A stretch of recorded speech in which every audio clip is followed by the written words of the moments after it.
My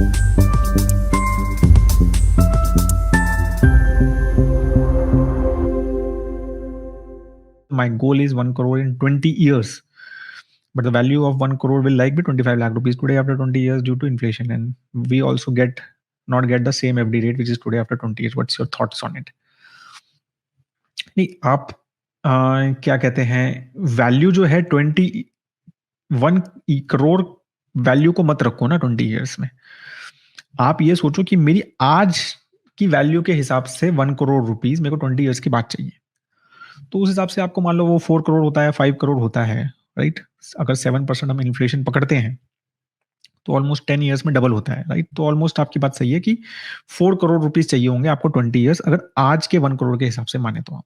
अगर 7% inflation मानते हैं, जितना आप इन्फ्लेशन मानोगे उस हिसाब से, हाँ, उस टाइम पे एफडी रेट सेम नहीं रहेंगे, एफडी रेट कम हो जाएंगे तो इन्फ्लेशन भी कम होगा, ठीक है ना? मतलब मोस्टली कोरिलेशन हाई रहता है। इन्फ्लेशन अगर हाई रहता है तो एफडीज भी बढ़ रही है। अभी एफडीज बढ़ रही है ना, जब से इंटरेस्ट रेट्स बढ़ाए हैं। इन्फ्लेशन हमारा अभी लास्ट 1-1.5 साल में ज्यादा रहा, ठीक है, because of global phenomena, crude oil prices वगैरह। तो आरबीआई ने इंटरेस्ट रेट बढ़ा दिए, हमारे होम लोन इंटरेस्ट रेट बढ़ गए हैं, अब धीरे धीरे एफडी के इंटरेस्ट रेट्स भी बढ़ रहे हैं।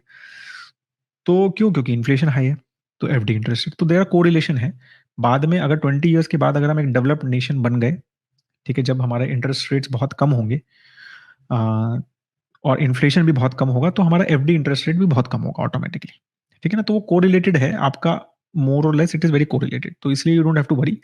But still for assumption purpose, आप जैसे 1 करोड़ रुपीज सोच रहे हो कि 1 करोड़ रुपीज चाहिए 20 साल के बाद, तो ये मान के चलो कि 1 करोड़ आज की वैल्यू के हिसाब से चाहिए, और फिर कैलकुलेट, जो पूरी कैलकुलेशन करोगे कि जो भी एसआईपी वगैरह कितना इन्वेस्ट करना है, वो उस हिसाब से करनी चाहिए कि मुझे आज की वैल्यू के हिसाब से 1 करोड़ रुपीज चाहिए और कितना इन्फ्लेशन मैं उसमें कंसिडर करता हूँ, तो उस हिसाब से, और उस हिसाब से रिटर्न होंगे उस एसेट क्लास के। कि मान लो 7% आपने इन्फ्लेशन रखा और आपने डेट में पैसा डाला, तो आप 6 to 7% का ही इंटरेस्ट पकड़ोगे, ठीक है, डेट का 6% के आसपास का ही, 1-1.5% कम पकड़ते हो मोस्टली इन्फ्लेशन से, ठीक है। और अगर आप इक्विटी पकड़ते हो, तो प्योर इक्विटी पकड़ते हो, तो 4 to 5% एक्स्ट्रा ओवर इन्फ्लेशन। तो दिस इज, ये कोरिलेटेड रहता है सब चीजें। तो हमारी अजम्पशंस इन्फ्लेशन की, रिटर्न एक्सपेक्टेशन की, डेट के, इक्विटी के, सब कुछ कोरिलेटेड रहती हैं। तो इसलिए हमारी कैलकुलेशन गड़बड़ होती नहीं है। अगर इन्फ्लेशन कम हो जाएगा, हमारे रिटर्न्स भी कम हो जाएंगे, हमारे डेट के रिटर्न भी कम हो जाएंगे हमारे, तो फिर हमारी कैलकुलेशन में बहुत ज्यादा चेंजेस नहीं आएंगे, ठीक है ना? This is how it works overall.